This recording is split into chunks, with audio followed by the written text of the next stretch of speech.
if we just should have started this years ago. So Danny, for those who don't remember, Danny Kelly and I, and Scott Enyart did a podcast years ago called Field Gulls when he was working at Field Gulls, and so was Scott was doing some stuff with him, and Scott was a coach.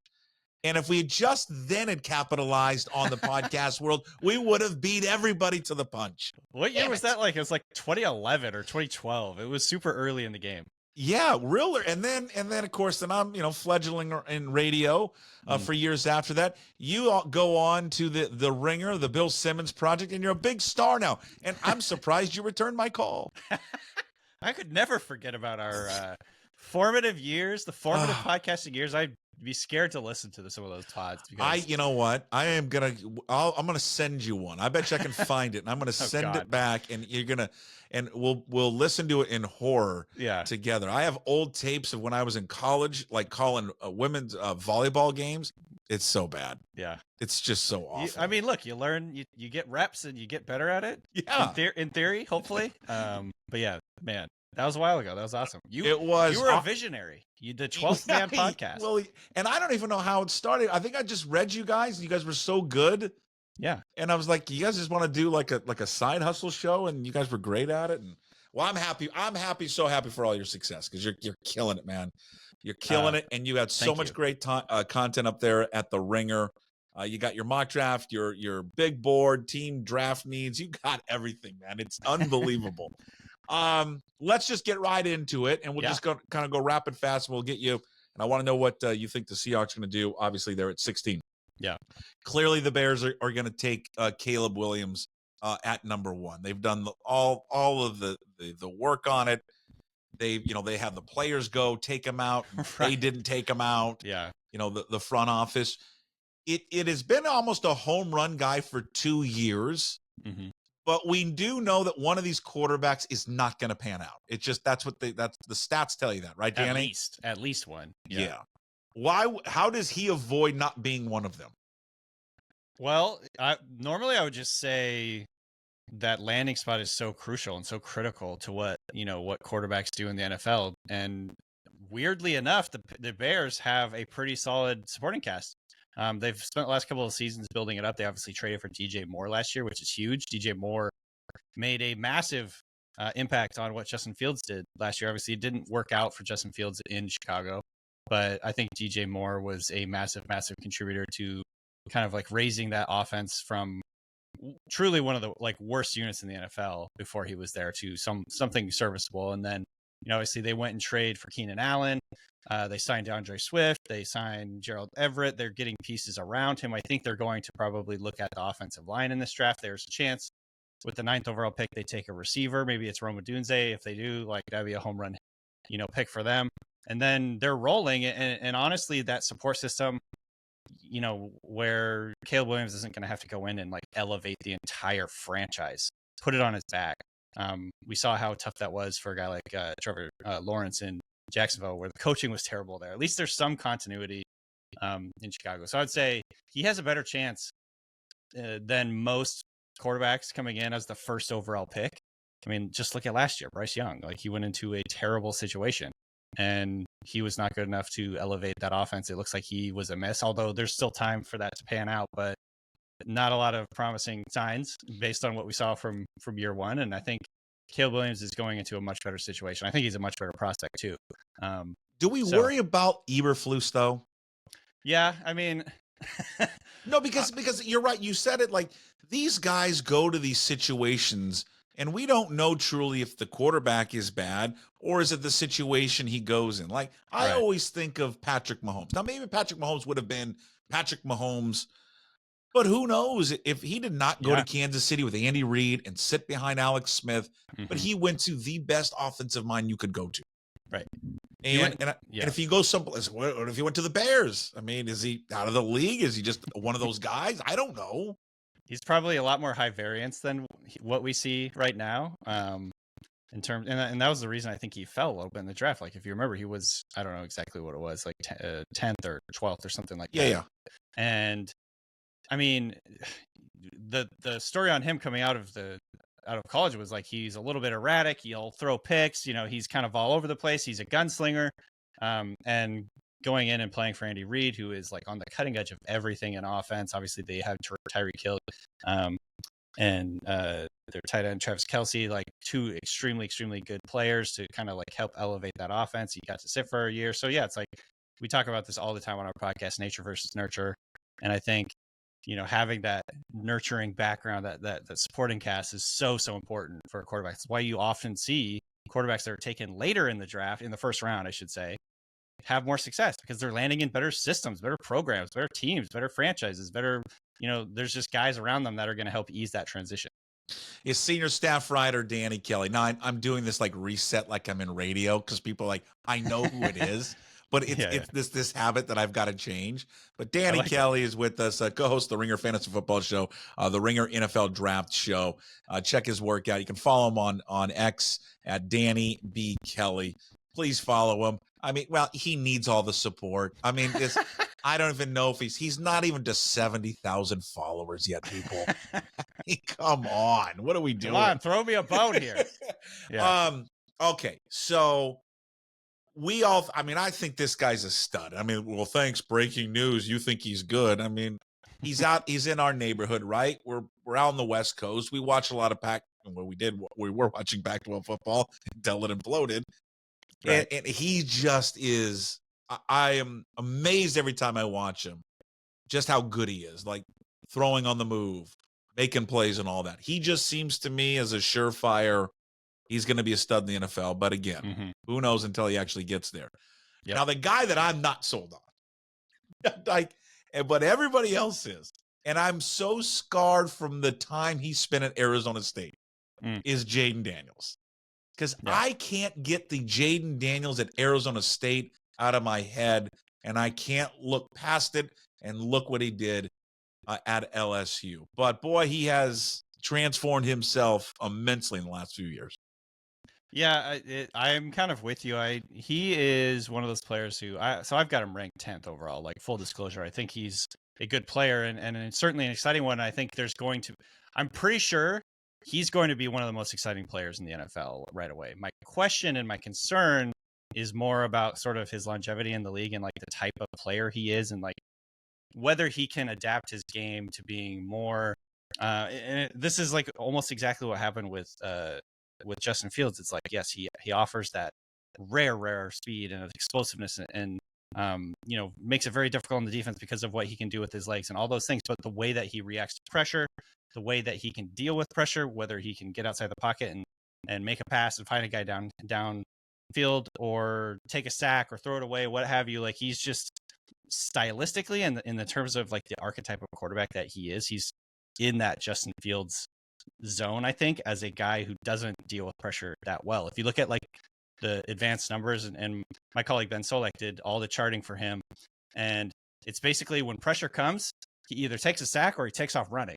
There's not a lot of, obviously that's black and white. That's not necessarily everything, but more often than not, those are the types of outcomes that you see on those plays. And that is worrisome to me because he's not the type of player that will, slip outside the pocket and find a guy or dump it off or even make a pass. Like he's just immediately defaults to running. And so that is a little bit of a concern for me.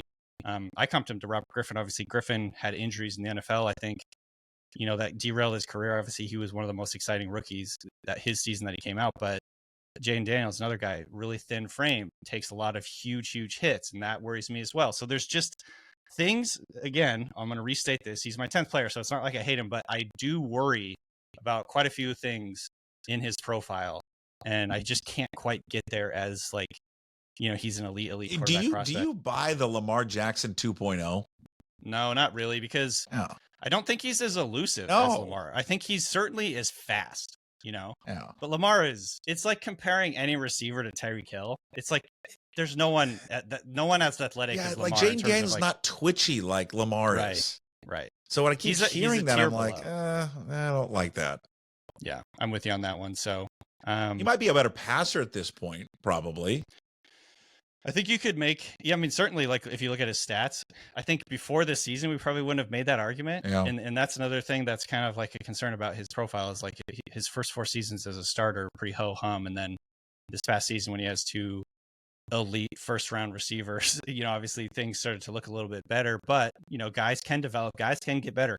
A switch sometimes does go on for these guys. So I'm not ruling it out, but it is, again, just one more thing that just worries me a little bit, about his profile and who he is as a prospect. He's also pretty old coming into the NFL. And Danny, in your mock draft, again, you can go check it out at the Ringer.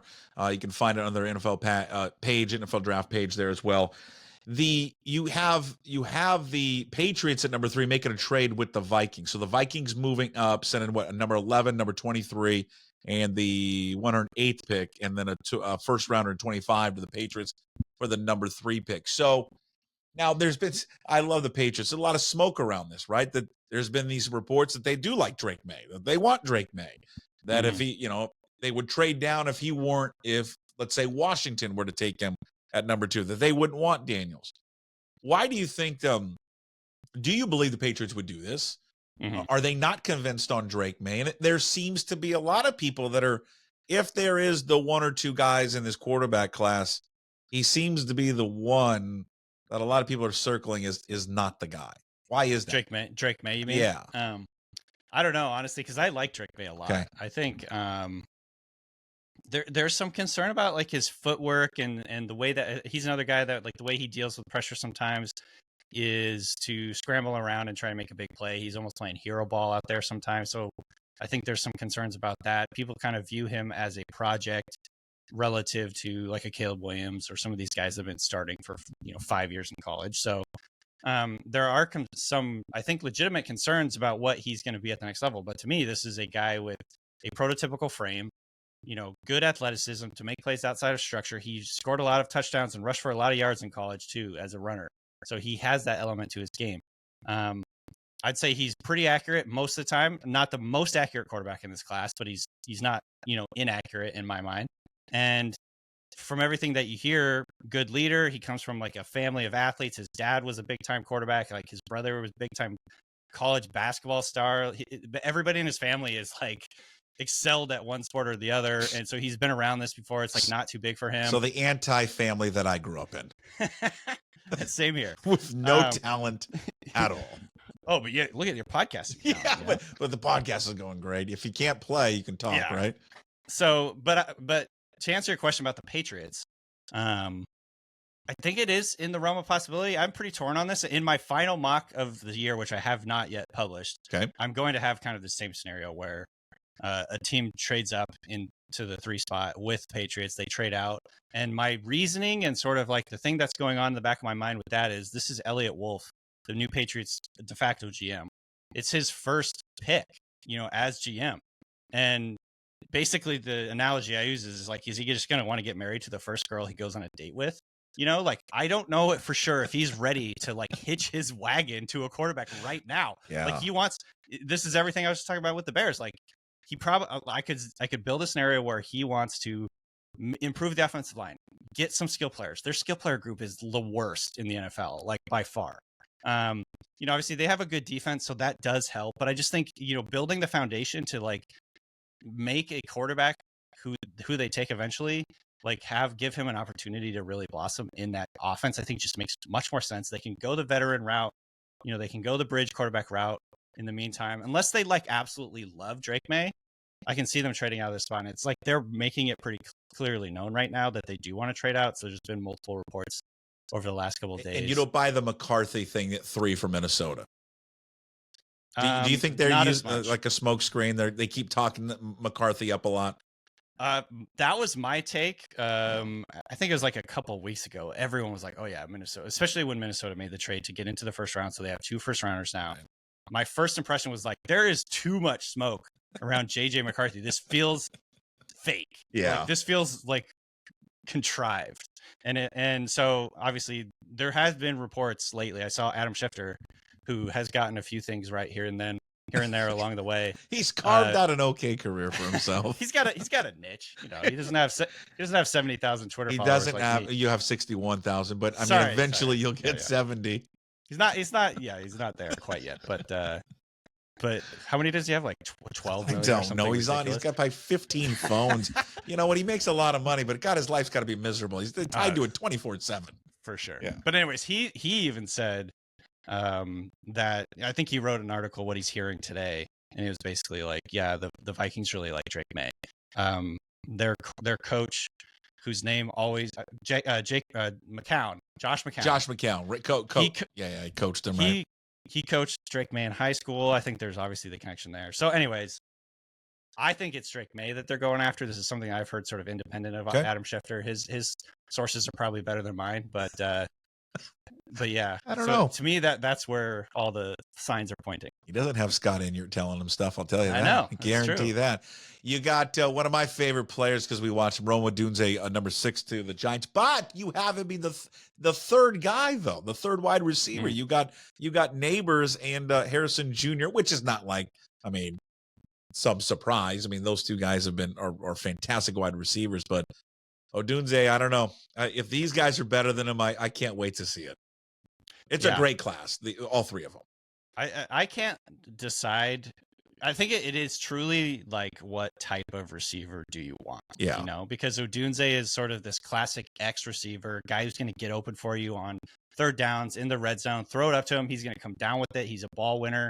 You know, he's got that mentality and that size and that athleticism and route running and all that. But Neighbors is pure sex, man. He's just the fastest player on the field, and teams want that. You can fall in love with that really easily. Yeah. And I think Marvin Harrison is the best receiver in this class. Just total skill set, size, athleticism, explosiveness, hands. He has incredible body control. He can take a quarterback deep and get over the top. He can, get open early in his route. He kind of does it all. Obviously, it helps that he has a Hall of Fame name, but Jerry Rice's son's in this class. We're not talking about him. So I think Marvin Harrison is really, really good. Okay, let's jump down to 16. The Seahawks. All right, I want them to stay at 16. If we can get a message to Schneider in the camp, can we just stay there? I mean, if you want to move up, fine. Can we not trade down? For the love of God, please, just stay there and take somebody. I love who you have them taking at number 16. You got an offensive line. We may have heard of Troy Fautanu out of UW. Now, people are going to say, well, we don't need a tackle. Well, but this guy obviously can slide inside. It could be a great insurance policy if something happens to Abe Lucas. Mm-hmm. Because, I mean, again, I think there is some concern there maybe with his knee. Why do you like that pick? Why'd you make that pick for Seattle there at 16? I mean, exactly what you said. Number one, the versatility. Look, guys get hurt every year. You know what I mean? Like, obviously, it helps to have an elite left tackle. I think Charles Cross can be that guy. But if he gets hurt, it'd also be really useful to have a guy who can slide out there and do a good job, at left tackle. It doesn't ruin your season. So having that positional versatility is huge. But I think obviously Fautanu, if he comes in and starts at left guard, he's upgrading your offensive line. He knows the system immediately. You don't have to teach him. He can hit the ground running. In theory, he can be kind of a leader on that group in terms of the communicating what the coaches want to do. He's just an excellent athlete, plays hard, plays with tenacity. And again, that versatility is huge. So he's one of the top guys. I would be very, very happy if they end up taking him. I think there's a chance the NFL might value him higher than this. He might not even be there at 16. I'm with you. I think it's such a cliche thing when we talk about football, but it really is. I think sometimes we overcomplicate things in sports a lot of times. And really when it comes to football, I know it doesn't sound great to say, but if you win the trenches, you're going to win the game. Right. You just are. If you win it up front, most times you are going to win the football game. And what has been lacking for the Seahawks really since the first Super Bowl, is they just don't have anybody up front. I mean, I think Lucas is that way. I think Cross can be that way, but on the interior, where they just are physically better than you, and they are willing to, when the ball is snapped, I'm gonna rip your head off, and we're gonna drive the ball down your throat. And he is exactly that. You wrote about it, the connection to Ryan Grubb. The bigger connection, obviously, is going to be their new offensive line coach in Scott Huff, who might be the best hire that they've ever made because he's such a good offensive line coach. But, yeah, I mean, if he is sitting there at 16, they can't run up to the podium or call that thing in fast enough. What will be interesting, let's say he's gone, or just let's say he's available, is you don't have him in your first round, but Michael Penix, not selecting him. Yeah. Why do you have him sliding out, not in the first round, because I've seen mocks. He's everywhere. He's top 10. He's out of the first round. He's got a first round grade. He doesn't have a first round grade. It's been all over the place with him, hasn't it? I think, and I think that reflects the league. I think, depending on who you talk to, which team you talk to, and this is something I've heard. I heard Daniel Jeremiah, I think, mention this the other day. It's like some teams will have him in the first round, some teams will have him in the third or fourth rounder. And it just depends on a lot. Well, it depends on a lot of things. First of all, where you came out with the medical stuff is like the big thing. But there are legitimate concerns. I think just like the way he plays the game,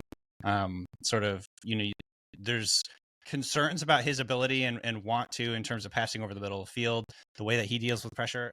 I actually think the way he deals with pressure might be one of his superpowers, because like his sack rate is incredibly low. His pressure to sack rate is incredibly low. And I think this is what could make him a really good pro, and why I think maybe more bullish on him than some of the people, in like the national draft media. And I think it's just, he knows where all the pieces are on the board at all times. He's just so smart and knows, like, based on alignments of the safety and like whether the corner is like playing off or turned or whatever. Like, if you hear him talk about how things went on a certain play, I can easily build a case where I'm like, this guy just knows ball and he knows where to go to the football, which ultimately is like the most important thing a quarterback can do. So, there's certainly some concerns, I think, with his injuries, his age, and some of the things like pinpoint accuracy and things like that. But I think just the mental side of it is always what you think of with quarterbacks. I think there's a chance he has that. So I'm very, very excited to see where he goes. I do think the league is probably a little bit concerned about his injury history, and that's why he may fall the first round. The Seahawks, John Schneider's talked about it all offseason. Get this desire to draft a quarterback, something they just have not done since he's been the general manager, right? Two of them. Yeah. Russell Wilson and Alex Magoo. That is it. He comes from Alex Magoo. That's literally the two. That's it. The two quarterbacks. That's the only two guys they've ever drafted. Third and like a seventh. What is that? I think Magoo was a 7th round pick. Crazy. It's unreal. And he comes from, you know him. He comes from a system where he grew up in the Green Bay system where they drafted quarterbacks all the time. That's all they did. Does he do it this year? And if he does, what round do you think it's in? I mean, I would guess no, just based on the fact they just traded a 3rd rounder for Sam Howell. I think that, I guarantee you, after draft, if they don't take a quarterback, here's what John Snyder's going to say. Give it to me. Well, we kind of looked at it like we did. We used a 3rd rounder on him. So we kind of did take a quarterback in this draft. You nailed it. But I mean, if they do take a guy on day 3, because they better not take one on day 2 unless like Penix falls to the 3rd round or something like that, because they only have that 1st and the 3rd right now, I think, on days 1 and 2. So, obviously you'd hope they kind of go for something a little more urgently needed. Sure. But, there's a couple guys on day 3. Spencer Rattler, if he falls to day 3, I know that he's a guy they're looking at, and he has some incredible physical traits and physical talent. I think he's kind of been through the ringer in terms of getting humbled. He's a 5-star guy who got benched for Caleb Williams, had to change schools, all that stuff. He seems a little bit more mature now than he was early on in his career. He's a guy that I'd be interested in. Joe Milton, another guy who's got incredible physical traits. Yeah. And maybe he's worth kind of taking a shot on in day 3. I loved watching that kid at Tennessee.